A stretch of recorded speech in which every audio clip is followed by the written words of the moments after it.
India एक democratic country है, पर इसी डेमोक्रेसी को डिक्टेटरशिप में बदलने की कोशिश हो रही है। सवाल करने वाला सस्पेंड हो जाता है, जलते हुए मणिपुर पर बात नहीं होती। जब रेसलर्स गोल्ड लाते हैं तब उनके साथ फोटोज खींची जाती है, पर जब वही रेसलर सेक्सुअल हरेसमेंट जैसे बड़े आरोपों के साथ प्रोटेस्ट करते हैं तो उन्हें नजरअंदाज किया जाता है। किसानों को उनका हक नहीं मिलता, आरोपियों को जेल नहीं मिलती और निर्दोषों को रिहाई तो छोड़ो बेल तक नहीं मिलती। अब तो कॉन्स्टिट्यूशन को पुराना बताकर उसको बदलने की तक बात हो रही है और मोदी जी कहते हैं भारत मदर ऑफ डेमोक्रेसी है। तो चलिए देखते हैं कि कैसे इस डेमोक्रेसी को धीरे धीरे डिक्टेटरशिप में बदलने की कोशिश हो रही है।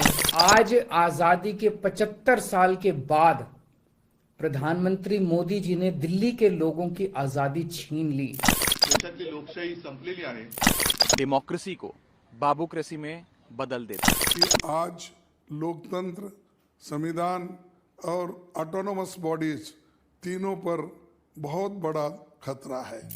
सबसे पहले बात करते हैं उन 4 पिलर्स की जिनके ऊपर हमारी डेमोक्रेसी खड़ी है, यानी legislative, executive, judiciary and media. और हमारे डेमोक्रेसी की स्ट्रेंथ इसी पर डिपेंड करती है कि ये 4 पिलर्स कितने स्ट्रांग हैं। तो शुरुआत करते हैं मीडिया से, जो कि डेमोक्रेसी का 4th पिलर है। ये इतने नीचे गिर चुके हैं कि ये रुपया गिरने के फायदे बताते हैं। मणिपुर, रेसलर्स, फार्मर्स से ज्यादा सीमा को दिखाते हैं।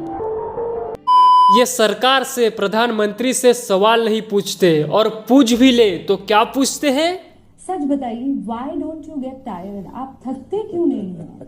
अब फेवरेट कलर और फेवरेट मूवी भी पूछ लो, शायद यूपीएससी में आ जाए।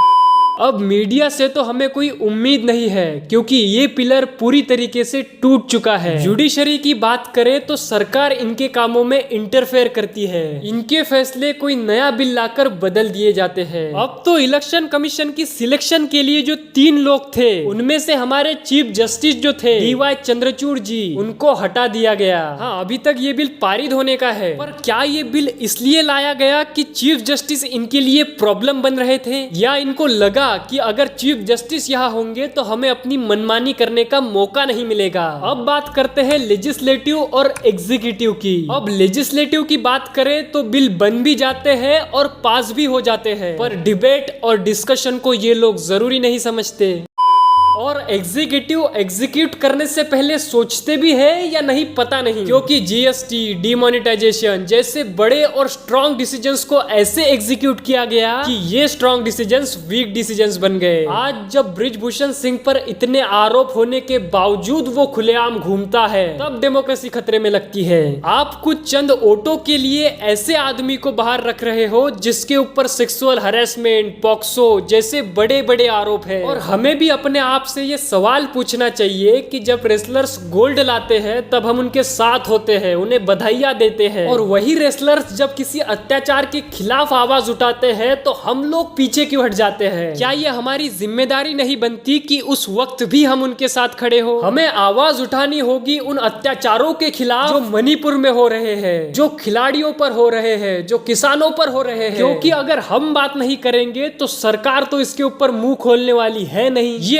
अम्बेडकर जी के संविधान को बदलने की बात करते हैं, कहते हैं अब नए संविधान की जरूरत है। ये उस संविधान को बदलने की बात करते हैं जिस संविधान की शपथ लेकर ये उस कुर्सी पर बैठे हैं। और अगर हम अभी भी चुप रहे तो वो दिन दूर नहीं जब ये लोग संविधान को बदलने में भी हिचकिचाएंगे नहीं। और ये सारी चीजें हमें डिक्टेटरशिप की ओर ले जा रही है, क्योंकि ये वो चीजें कर रहे हैं जो इनका मन करता है, और ऐसा डेमोक्रेसी में नहीं होता, इसे डिक्टेटरशिप कहते हैं। और हमारे फादर्स ने जो आजादी दिलाई थी, जो संविधान लिखा था, वो इसलिए नहीं किया था कि एक दिन आकर कोई हमारे ऊपर राज करे। हम हमारे फ्रीडम फाइटर्स के बलिदानों को, उनकी मेहनत को जाया नहीं जाने देंगे। हम गांधी जी के सिखाए प्रोटेस्ट के माध्यम से इनसे लड़ेंगे। हम बाबा साहेब अम्बेडकर जी के संविधान के माध्यम से इनसे लड़ेंगे, और इन्हें बताएंगे कि अगर सत्ता में रहना है तो संविधान के हिसाब से चलना होगा, क्योंकि ये डेमोक्रेटिक इंडिया है, यहाँ कोई राज नहीं कर सकता। ये देश संविधान के हिसाब से चलता है। और आखिर आखिर में राहत इंदौरी साहब की 4 लाइनें बोलकर इस वीडियो को समाप्त करना चाहूंगा। उन्होंने कहा था कि लगेगी आग तो आएंगे कई घर जद में, यहाँ पे सिर्फ हमारा मकान थोड़ी है और सभी का खून शामिल है यहाँ की मिट्टी में, किसी के बाप का हिंदुस्तान थोड़ी है। तो